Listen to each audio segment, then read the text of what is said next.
Today we got OG Ben 10 covered by Film Theory.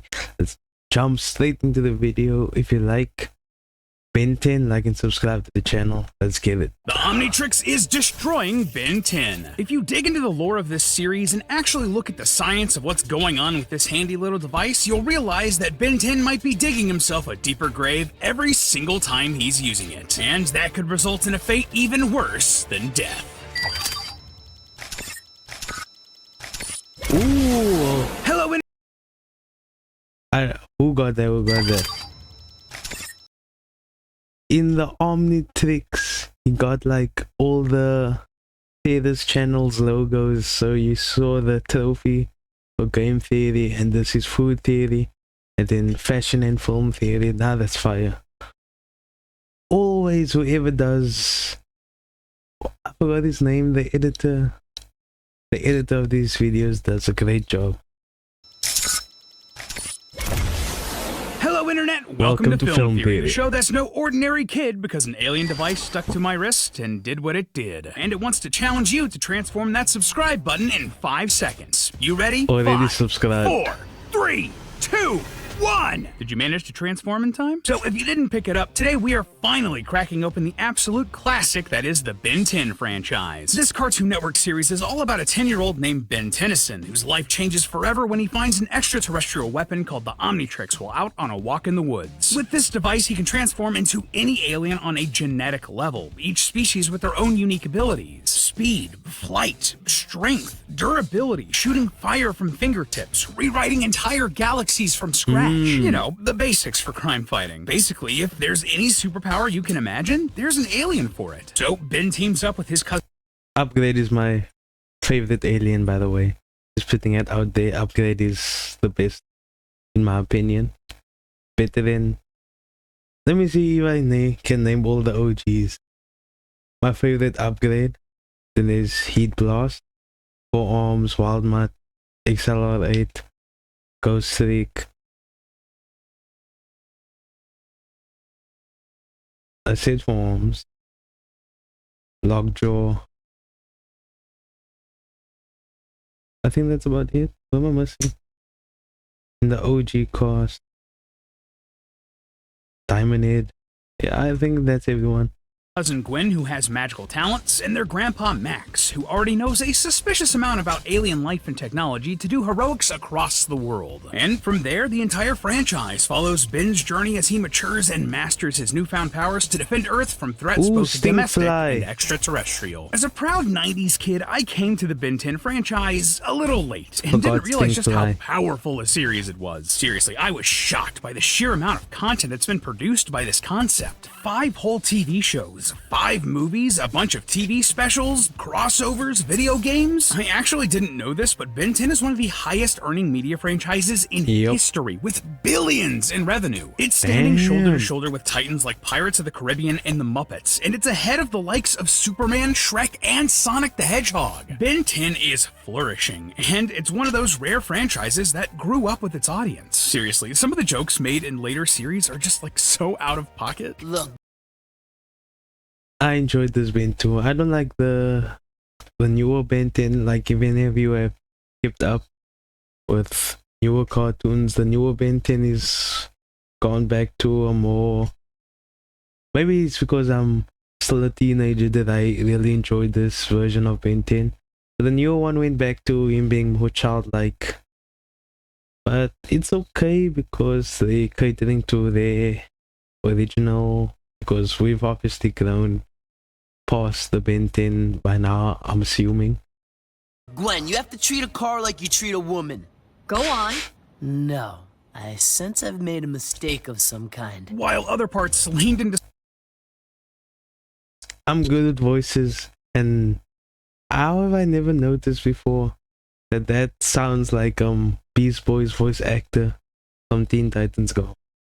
That's exactly what we Some sound gnarly like. looking sequences that were basically body horror. Absolutely brutal, and I am here for it. But best of all, with so many episodes across so many series, you know that there's a ton of lore to dive into here and theorize about. And right off the bat, there's Grey one matter. thing in this series that really caught my attention. forgot The grey device matter. that this whole franchise was built on, the Omnitrix. Yeah, when you really sit down to think about what this device is and what it actually does, it's horrifying. Get this. Theoretically, the Omnitrix would basically be killing Ben with every transformation.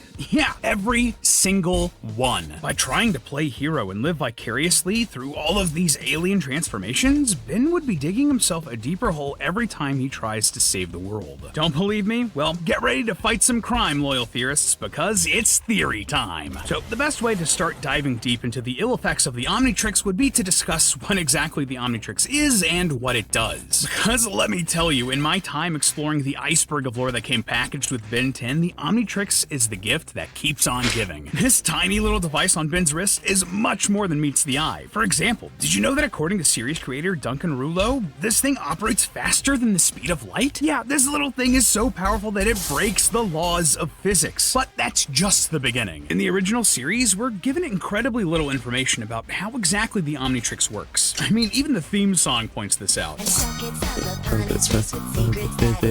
Alright then, Omnitrix, keep your secrets. But despite this, we can learn a lot given what we see in the show. For example, there's both a timeout feature and a cooldown period between transformations, so its power is heavily restricted, at least to start out with, and no matter That what was Ben in the tries, beginning. it won't come off. Though Ben starts out with a roster of just 10 aliens he can transform into, Who'd I miss? The only people I missed was Stingfly and Grey Matter. Yeah, I'm pretty sure I got everyone else.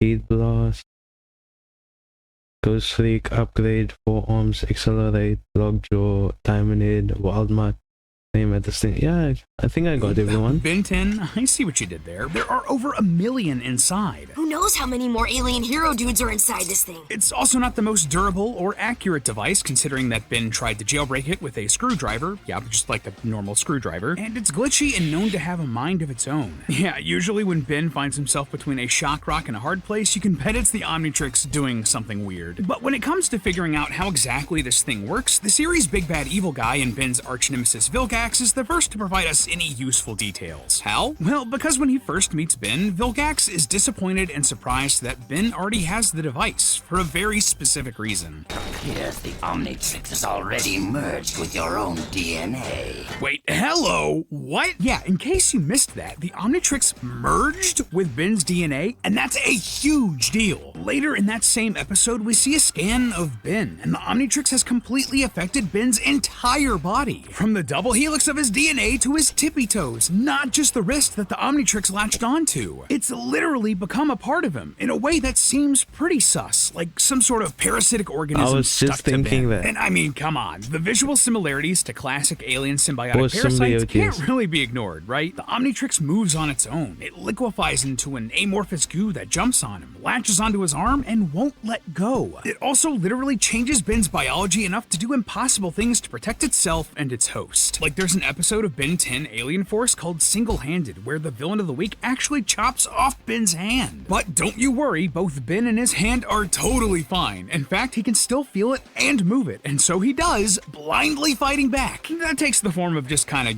like punching the air a bit, but hey, at least he's trying. And what's more, that same episode shows that the Omnitrix has a will to survive even without Ben controlling it. It fully takes over his hand's motor functions to make decisions of its own, going into stealth mode, spotting potential danger, running for its life, climbing a tree to escape danger, and even tracking down help. On top of that, for the first couple of seasons, we're straight up led to believe that it can't be removed at all. Ever. And when it does come I know off, it it's did literally get peeled removed off of once. Ben's wrist in one of the most horrific ways imaginable. about And that. here I have to remind us all that this is a kid's show. Like, dang. Overall, this is just a weird device that does strange things. But here's the thing. At this point, when it's like taken off of Ben's wrist, Ben could walk away. It's off. He's free. But he doesn't. Instead, after the battle and the episode is over, Ben jumps at the opportunity to slap it right back on where he feels it belongs. Was this just an excuse to have some drama in an episode and extend a franchise that's been very successful for Cartoon Network?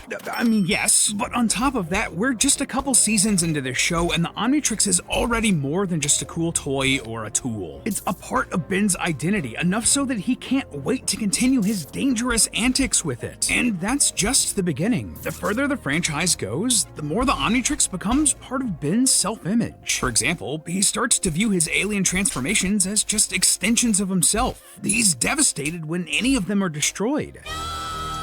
And he names them all like they're pets or children. Hey, what do you call this guy? I don't know. Absolute Zero. Boring. How about Arctic Guana? Cool. Gotta say though, Ben, Ghost Freak sounds less like a cool nickname and more like a creative extraterrestrial slur. You might want to workshop that one. Bottom line, the Omnitrix is more than just a toy. It's part of Ben's identity and he grows to love it. Now, this is framed as a good thing in the show. It's a positive part of Ben's journey to become a hero. But when you take a step back and look at it from a bird's eye view, it seems to have literally changed or rewritten parts of Ben's personality to be dependent on the Omnitrix, which, by the way, also lines up with the actual mechanics of how the Omnitrix works, and it's unsettling to say the least. So, what's really happening to Ben when it's hero time? How does this actually work? Well, believe it or not, but the best insight we get into the logistics of the Omnitrix here comes from the scripts of the show. In the script for an episode of Ultimate Alien, we're told that the Omnitrix functions by releasing an Omnitrix pill into Ben's bloodstream. The pill then initiates a mutation process which literally merges the selected alien DNA with Ben's human DNA. This more or less lines up with all of the campy, overly expositional transition sequences we see in the actual show.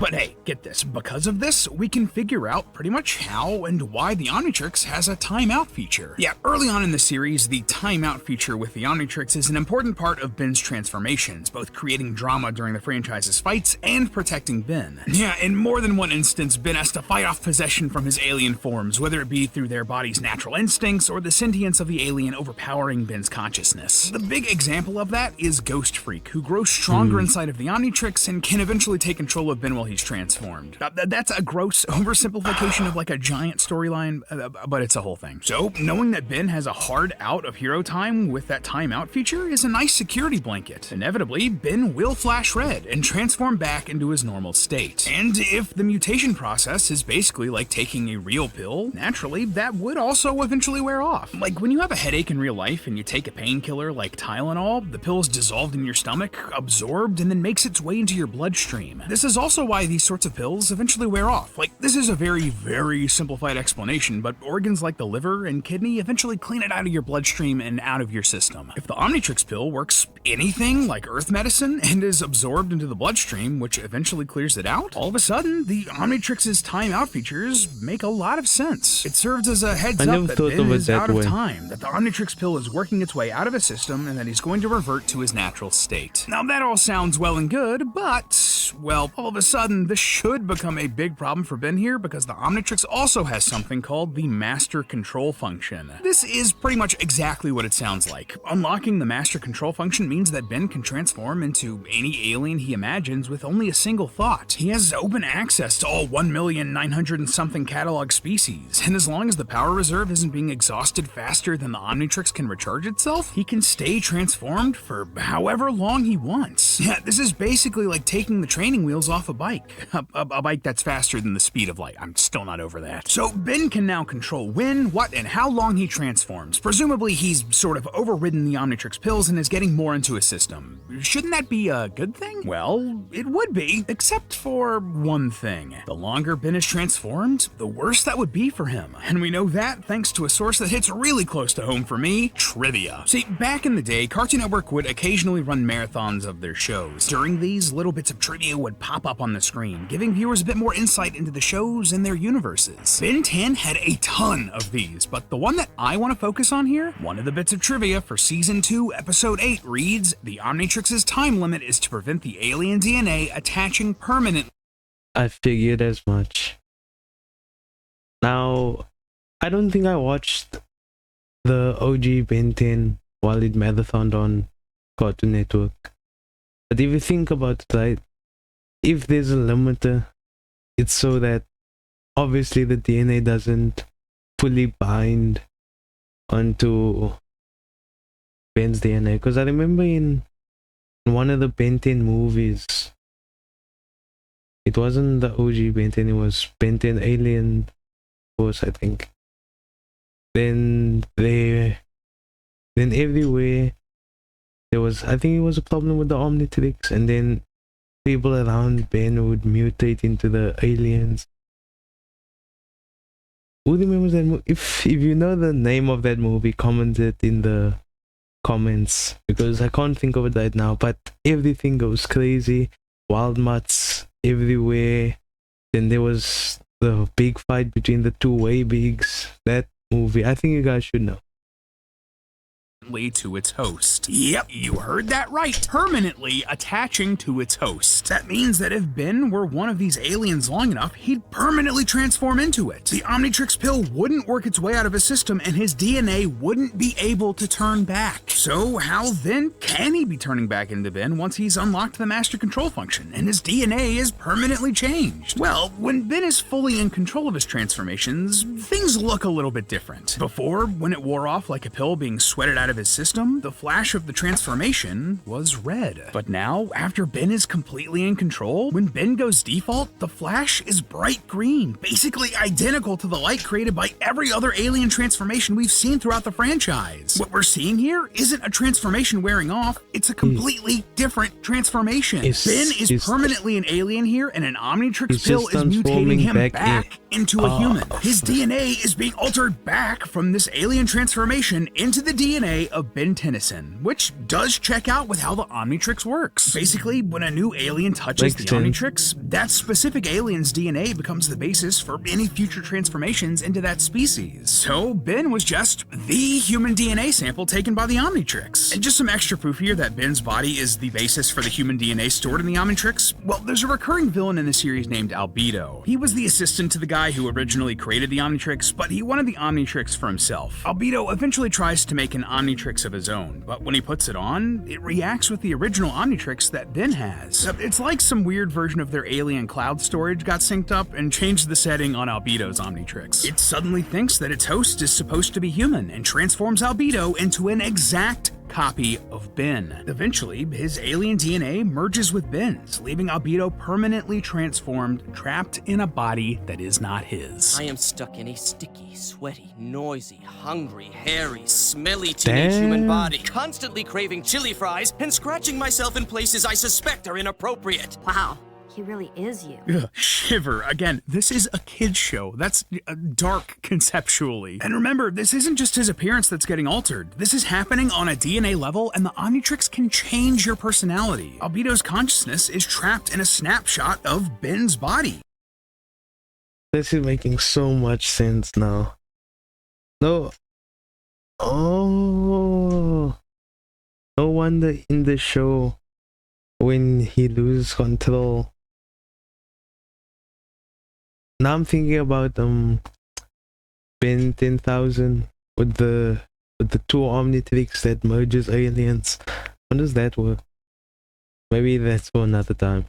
And this has a huge impact for him as a character. All of a sudden, he's forced to live with a teenage Ben's bad habits, intense food cravings, intelligence, or lack thereof. And eventually, Albedo's Omnitrix is broken, leaving him with no way to ever transform back. All of this just confirms that the Omnitrix's host will remain biologically mutated until the Omnitrix releases another pill to mutate the host again. So, okay, Ben's DNA is the human template that the Omnitrix is using. Ben is completely mutated into an alien and then mutated back into a human. Why does that matter? Well, I mean, just think this through. Sure, his original physiology was copied over into the Omnitrix, but his DNA, his molecules and cells, even his very personality? Does that make Ben 10 immortal? Like, let's say, I know he gets older, as in Ben 10,000.